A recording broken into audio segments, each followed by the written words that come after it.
મુખ્ય સમાચારની અંદર અંબાલાલ પટેલે કહ્યું એટલે પાકું સ્વેટરની સાથે રેનકોટ પણ તૈયાર રાખજો। કેન્દ્ર સરકારની સૌથી મોટી જાહેરાત ખેડૂતો માટે આવી ગઈ છે ખુશખબર।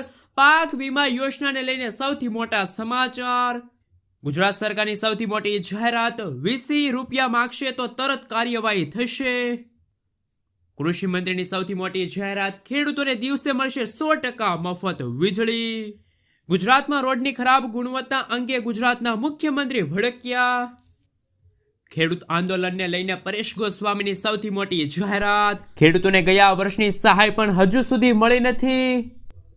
તો બીજી તરફ જે ખેડૂતોને ₹2021 હપ્તો નથી મળ્યો એમના માટે સૌથી મોટા સમાચાર। પશુપાલકો માટે આવી ગઈ છે ખુશખબર, ₹42,000 ખાતામાં જમા થશે। શું મહિલાઓને પણ મળશે દર મહિને ₹10,000? ખેડૂતોને ખાતર ખરીદવા માટે મળશે 1 લાખ અને 2 લાખ રૂપિયા સુધીની સહાય। વિદ્યાર્થીઓને મળશે મફત લેપટોપ। ખેડૂતોને ગોડાઉન બનાવવા માટે મળશે હવે ₹75,000 બદલે 1 લાખ રૂપિયાની આર્થિક સહાય। રાશન કાર્ડ ધારકો માટે આવ્યા છે સૌથી મોટા સમાચાર।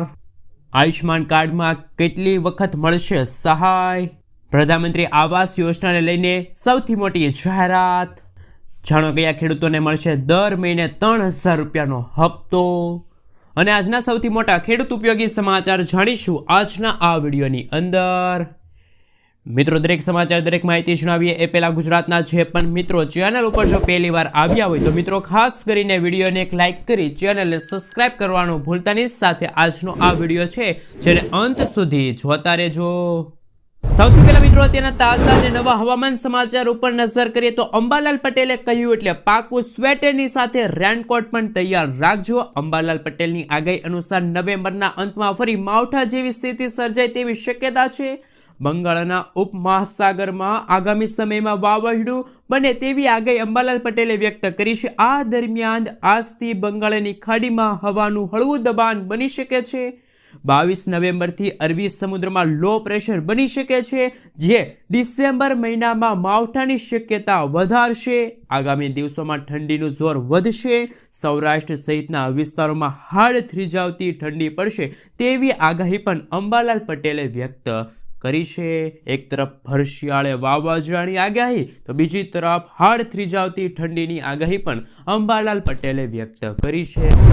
મિત્રો, તે પછીના સમાચાર ઉપર નજર કરીએ તો કૃષિ મંત્રીની સૌથી મોટી જાહેરાત, પીએમ કિસાન યોજનાના ₹2021 હપ્તા પછી ખેડૂતોને મળી છે સૌથી મોટી અને નવી ભેટ। દેશના કરોડો ખેડૂતો માટે સૌથી મોટા સમાચાર સામે આવ્યા છે। પીએમ કિસાન યોજનાનો 21મો હપ્તો 19 નવેમ્બરના રોજ ખેડૂતોના ખાતામાં જમા થઈ ગયો છે। ત્યારે હવે સરકારે પાક વીમા યોજના અંગે સૌથી મોટો નિર્ણય લીધો છે। ખેડૂતો ઘણા વર્ષોથી માંગ કરી રહ્યા છે। ખેડૂતો માટે એક મોટો પડકાર છે કે જો તેમના મહેનતથી કમાયેલા પાક અચાનક જંગલી પ્રાણીઓના હુમલાથી નાશ પામે છે અથવા તો કુદરતી આફત જેમ કે ભારે વરસાદ અને પાણી ભરાઈ જાય તો ખેડૂતોને સંપૂર્ણ પાક નુકસાન સહન કરવાનો વારો આવે છે। હવે સરકારે આ ચિંતા દૂર કરીને નોંધપાત્ર રાહત આપી છે ખેડૂતોને। સાથે સાથે મિત્રો, કેન્દ્રીય કૃષિ મંત્રી શિવરાજસિંહ ચૌહાણે જાહેરાત કરી છે કે પ્રધાનમંત્રી ફસલ વીમા યોજનામાં 2 નવા જોખમો ઉમેરવામાં આવ્યા છે। પ્રથમ જોખમ જંગલી પ્રાણીઓ દ્વારા પાકને નુકસાન, બીજું જોખમ વધુ પડતા વરસાદ અને પાણી ભરાઈ જવાથી પાકને નુકસાન થાય છે। આ બંને જોખમો હવે વીમા યોજના હેઠળ આવરી લેવામાં આવશે અને ખેડૂતોને તેનો લાભ ખરીફ સિઝનથી મળવાપાત્ર રહેશે। સરકારના જણાવ્યા મુજબ જો હાથી, જંગલી ડુક્કર, નીલગાય, હરણ અને વાંદરા ખેડૂતોના વીમાકૃત પાકને નુકસાન પહોંચાડે છે તો ખેડૂત વીમાનો દાવો કરી શકે છે। ખેડૂતે વીમા પ્રક્રિયાને ઝડપી બનાવવા માટે 72 કલાકની અંદર પાક વીમા એપ્લિકેશન પર જીઓ ટેગ કરેલા ફોટા સાથે નુકસાનીની માહિતી દાખલ કરવાની રહેશે। મિત્રો, ત્યાં પછીના સમાચાર ઉપર નજર કરીએ તો ખેડૂતોને ગયા વર્ષની સહાય પણ ચૂકવવાની બાકી છે। ગુજરાત સરકારે વર્ષ 2024માં પાક નુકસાન માટે જાહેર કરેલા 1769 કરોડના રાહત પેકેજમાંથી ખેડૂતોને હજુ સુધી 500 કરોડ રૂપિયા ચૂકવાયા નથી। બીજી તરફ સરકારે જાહેર કરેલા 10,000 કરોડના નવા પેકેજમાં પણ સર્વર ડાઉન અને ટેકનિકલ ખામીના કારણે ખેડૂતો અરજી પ્રક્રિયામાં પરેશાન છે. ખેડૂતોને ડર છે કે 29 નવેમ્બરની છેલ્લી તારીખ નજીક હોવાથી તેઓ સરકારી સહાયથી વંચિત રહી ન જાય. મિત્રો, ત્યાં પછીના આંદોલનને લઈને પરેશ ગોસ્વામીની સૌથી મોટી જાહેરાત. પરેશ ગોસ્વામીએ જણાવ્યું કે હવે આંદોલન ગાંધીનગર જશે, જૂનાગઢ નહીં. સરકાર આંદોલન સહમતિ આપે કે ન આપે, આંદોલન ગાંધી ચિંધ્યા માર્ગે અમે કરીશું. પરેશ ગોસ્વામીએ વધુ જણાવ્યું છે કે અમારી 3 માંગમાંથી સરકાર જે માંગ પૂરી કરશે તેનું આંદોલન સમેટાઈ જશે અને બીજા મુદ્દાનું આંદોલન રાબેતા મુજબ ચાલુ રહેશે. આ સાથે અમારું આંદોલન તોડવાના પ્રયાસો આવરા તત્વો દ્વારા કરવામાં આવશે, એમની માટે અમે વ્યવસ્થા કરીશું. આ આંદોલન એકદમ બિન રાજકીય છે, જેમાં કોઈ રાજકારણીયને સ્થાન આપ્યું નથી ને આપશું પણ નહીં, તેવું પરેશ ગોસ્વામીએ જણાવ્યું છે. સાથે સાથે પરેશ ગોસ્વામીએ જણાવ્યું કે હવે મહાઆંદોલન થશે. અલ્ટિમેટ પૂરું ન થતા સૌથી મોટી જાહેરાત. સરકારને એમ હતું કે અલ્ટિમેટ આપીને આ કરી શું લેશે, પરંતુ હવે આંદોલન મહાઆંદોલન થશે. સોમવારે ખેડૂતોની મહા મીટિંગ થશે, એમાં નિર્ણય લેવામાં આવશે અને તારીખ જાહેર કરવામાં આવશે. ગાંધીનગર આંદોલન માટે કઈ તારીખે જવાનું છે? સોમવારની મીટિંગમાં ગુજરાતના કોઈ ખેડૂતોએ આવવાનું નથી, માત્ર ખેડૂત આગેવાનોની મીટિંગ હશે. સરકારને ધ્રુજાવી દે એટલા ખેડૂતો ભેગા થવાનું છે, ગાંધીનગર જવાનું છે. શું તમે આવશો કે નહીં આવો? ખાસ નીચે કોમેન્ટ બોક્સમાં જણાવી આપજો. પરંતુ પરેશ ગોસ્વામીએ કહ્યું એટલે પાક્કું હવે મહાઆંદોલન થશે. મિત્રો, ત્યાર પછીના સમાચાર ઉપર નજર કરીએ તો સૌથી મોટા સમાચાર સામે આવી રહ્યા છે. શું તમારા ખાતામાં ₹2000નો 21મો હપ્તો જમા નથી થયો? તો મૂંઝાશો નહીં, સીધો તમે સરકારે સંપર્ક કરી શકો છો, સરકારને ફરિયાદ નોંધાવી શકો છો. કેન્દ્ર સરકારે 19 નવેમ્બરના રોજ ખેડૂતોના ખાતામાં 21મો હપ્તો રિલીઝ કરી દીધો છે. દેશના 9 કરોડથી વધુ ખેડૂતોના ખાતામાં ₹2000 ટ્રાન્સફર થયા છે. જોકે કોઈ કારણસર તમારા ખાતામાં પૈસા જમા થયા નથી, તમને કોઈ મૂંઝવણ હોય તો તમે સંપર્ક કરી શકો છો. એના માટે તમે PM કિસાનની જે ઈમેલ આઈડી છે અથવા તો હેલ્પલાઇન નંબર આપવામાં આવ્યો છે ત્યાં જઈને સંપર્ક કરી શકો છો. અને ખાસ મિત્રો, નીચે કોમેન્ટ બોક્સમાં એ પણ જણાવી દેજો કે કયા કયા ખેડૂતોના ખાતામાં ₹2000નો 21મો હપ્તો છે જમા થઈ ગયો છે. મિત્રો, ત્યાં પછીના સમાચાર ઉપર નજર કરીએ તો ગુજરાત કોંગ્રેસની જન આક્રોશ રેલીની આજથી જ પ્રારંભ થઈ ગયો છે. પરિવર્તન શંખનાદ સાથે કોંગ્રેસની જન આક્રોશ રેલી કાઢવામાં આવી.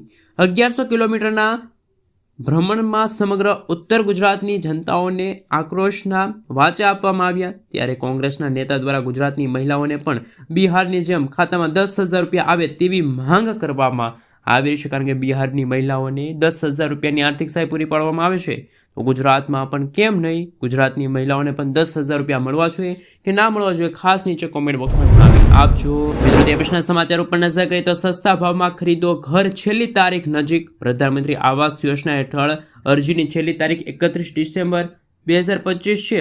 પાત્ર લોકોએ તાત્કાલિક CSC કે પછી પોર્ટલ પર અરજી કરી દેવી જોઈએ, કારણ કે તારીખો બદલાઈ પણ શકે છે. પાત્રતા પરિવાર પાસે ભારતમાં કોઈ કાયમી ઘર ન હોવું જોઈએ, અગાઉ કોઈ સરકારી આવાસ લાભ ન મળ્યો હોવો જોઈએ, આવક EWS LIG અથવા તો શહેરી અથવા તો ગ્રામીણ મુજબ હોવી જોઈએ. એટલે કે ખૂબ વધુ આવક ન હોવી જોઈએ તેવા લાભાર્થીઓ, પાત્રતા ધરાવતા લાભાર્થીઓ છે એ મિત્રો પ્રધાનમંત્રી આવાસ યોજના અંતર્ગત અરજી કરી શકે છે. મિત્રો, તે પછીના સમાચાર ઉપર નજર કરીએ તો ખેડૂતોને દિવસે મળશે 100% વીજળી. ગુજરાતના મુખ્યમંત્રી ભૂપેન્દ્ર પટેલે PM કિસાન સન્માન નિધિ કાર્યક્રમમાં મોટી જાહેરાત કરી હતી. એણે જણાવ્યું હતું કે રાજ્યમાં હાલ 98% ખેડૂતોને દિવસે વીજળી મળી રહી છે. માર્ચ 2026માં ખેડૂતોને બાકીની 2% વીજળી મળતી રહેશે, એટલે કે 100% વીજળી છે ખેડૂતોને 24 કલાક વીજળી પૂરી પાડવામાં આવશે. આથી ખેડૂતોને સિંચાઈમાં મોટી રાહત મળશે અને ખેતી પણ વધુ સમૃદ્ધ બનશે. તો ગુજરાતના મુખ્યમંત્રીની સૌથી મોટી જાહેરાત ખેડૂતોના હિતમાં લીધો છે. ઐતિહાસિક નિર્ણય, ખેડૂતોને મળશે 100% મફત વીજળી. મિત્રો, તે પછીના સમાચાર ઉપર નજર કરીએ તો પશુપાલકો માટે આવી ગઈ છે ખુશ ખબર. રાજ્ય સરકાર દ્વારા પ્રજાહિતના અનેક યોજનાઓમાં અમલ મૂક્યા છે અને જેમાં ખેડૂતો અને પશુપાલકો માટે સરકારે વિશેષ યોજના અમલમાં મૂકી છે.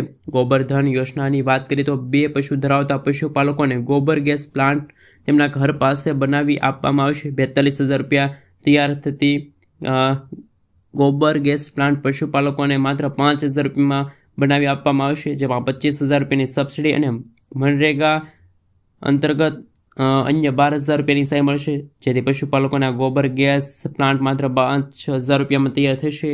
આ પ્લાન્ટથી ઉત્પન્ન થતો ગેસ પશુપાલક સીધો જ ઘર વપરાશ માટે લઈ શકે છે તેવી વ્યવસ્થા પણ કરી આપવામાં આવશે. મિત્રો, ત્યાં પછીના સમાચાર ઉપર નજર કરી લઈએ તો હાલ સૌથી મોટા સમાચાર સામે આવી રહ્યા છે. મિત્રો, આપ સૌને જણાવી દઈએ, આયુષ્યમાન કાર્ડમાં કેટલી વખત તમને સહાય મળવા પાત્ર રહેશે.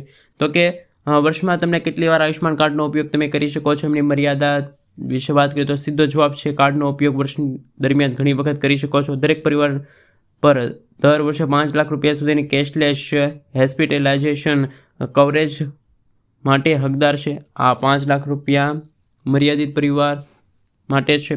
આનો અર્થ એ થાય છે કે સારવાર એક સભ્ય દ્વારા લેવાય કે બહુ સભ્ય દ્વારા સરકાર દ્વારા ઉઠાવવામાં આવતો કુલ ખર્ચને નાણાકીય વર્ષમાં 5 લાખ રૂપિયાથી વધુ ન હોવો જોઈએ. જો વર્ષની શરૂઆતમાં નાની પ્રક્રિયાનો ખર્ચ 5 લાખ થાય તો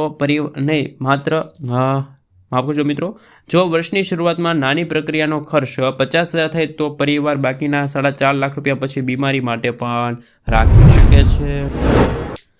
મિત્રો, ત્યાં પછીના સમાચાર ઉપર નજર કરી લે તો હાલ સૌથી મોટા સમાચાર સામે આવી રહ્યા છે. ગુજરાતના રોડની ખરાબ ગુણવત્તા અંગે ગુજરાતના મુખ્યમંત્રી ભૂપેન્દ્ર પટેલ ભડક્યા. ગુજરાતમાં રસ્તાઓની ખરાબ હાલતને લઈને ગુજરાતના મુખ્યમંત્રી ખૂબ જ ગંભીર સ્થિતિમાં છે.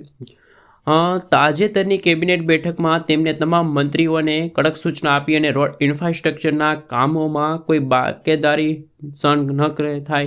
ખાસ કરીને નવા બનેલા રસ્તા ટૂંક સમયમાં તૂટી જાય તો જવાબદાર કોન્ટ્રાક્ટર અને અધિકારી અને સંસ્થા સામે તાત્કાલિક કાર્યવાહી કરવાનો પણ આદેશ આપી દેવામાં આવ્યો છે. મિત્રો, ત્યાં પછીના સમાચાર ઉપર નજર કરી લે તો હાલ સૌથી મોટા સમાચાર સામે આવી રહ્યા છે. આપ સૌને મિત્રો જણાવી દઈએ તો કે કૃષિ મંત્રીએ સૌથી મોટી જાહેરાત વ્યક્ત કરી છે. ખેડૂતોને આપી છે મોટી રાહત. જ્યારે ગુજરાત રાજ્યમાં કમોસમી વરસાદના કારણે ખેડૂતોને મોટા પાયે નુકસાન થયું હતું અને ખાસ કરીને મગફળીને લઈને ગુજરાત સરકાર ખેડૂતોને એક પછી એક રાહત આપી રહી છે. ત્યારે ગુજરાતના મુખ્યમંત્રી ભૂપેન્દ્ર પટેલે રાજ્યના તાજેતરમાં અસાધારણ કમોસમી વરસાદના કારણે ખેડૂતોના ઊભા પાકને થયેલા નુકસાન માટે સંપૂર્ણ સંવેદનાથી ઊભી રહીને ઐતિહાસિક રાહત પેકેજની પણ જાહેરાત કરી દેવામાં આવી. તાજેતરમાં કિસાન સન્માન નિધિ કાર્યક્રમમાં રાજ્યના કૃષિમંત્રી જીતુભાઈ વાઘાણીએ સૌથી મોટી જાહેરાત વ્યક્ત કરી અને રાજ્યમાં ખેડૂતો પાસેથી ટેકાના ભાવે મગફળીની ખરીદીની પ્રક્રિયા અંગે પણ સૌથી મોટી જાહેરાત વ્યક્ત કરી. મિત્રો, આમાં જણાવી દઈએ તો SMS મળ્યાના 15 દિવસ સુધી ખેડૂતો ટેકાના ભાવે મગફળી વેચી શકે છે. એટલે કે ટેકાના ભાવે મગફળીની ખરીદીમાં ખેડૂતો માટે સમય મર્યાદા છે વધારવામાં આવી હોય. અગાઉ મેસેજ મળ્યાના 7 દિવસ સુધીમાં મગફળી વેચવાની સમય મર્યાદા હતી. જોકે કેન્દ્ર સરકારે આ સમય મર્યાદા છે આગામી હજુ પણ 8 દિવસ એટલે કે 15 દિવસ સુધી છે એક સરકાર છે મગફળીની ખરીદી કરશે એવી જાહેરાત કરવામાં આવી રહી છે. તો ખેડૂતો માટે પણ આ સૌથી મોટા સમાચાર સાબિત થઈ શકે છે. મિત્રો, ત્યાં પછીના સમાચાર ઉપર નજર કરી લે તો અગત્યના સમાચાર સામે આવી રહ્યા છે. ખેડૂતોને હવે 1 લાખ અને 2 લાખ રૂપિયા સુધીની સહાય મળશે. જેમાં ખેડૂતો ઇફકો સંકટ હરણ નામની યોજના માટે કોઈ ખેડૂત ઇફકો દ્વારા પાસ થયેલી 25 થેલી યુરિયા ખાતર ખરીદે તો 1 લાખ રૂપિયાનો અકસ્માત વીમો મળે અને યુરિયા અને DAPની 200 બોટલ ખરીદે તો તેમને 2 લાખ રૂપિયાની 1 વર્ષ માટે મફત અકસ્માત વીમા મળે છે. જે ખેડૂતોને ખેતી દરમિયાન જાનનું જોખમ વધારે રહેલ તો તેના માટે આ યોજના આશીર્વાદરૂપ છે.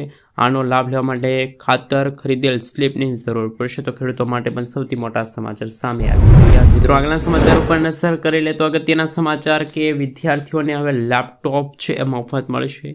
કોલેજમાં ભણતા તમામ વિદ્યાર્થીઓને લેપટોપ સહાય યોજના અંતર્ગત અરજી કરવાની રહેશે.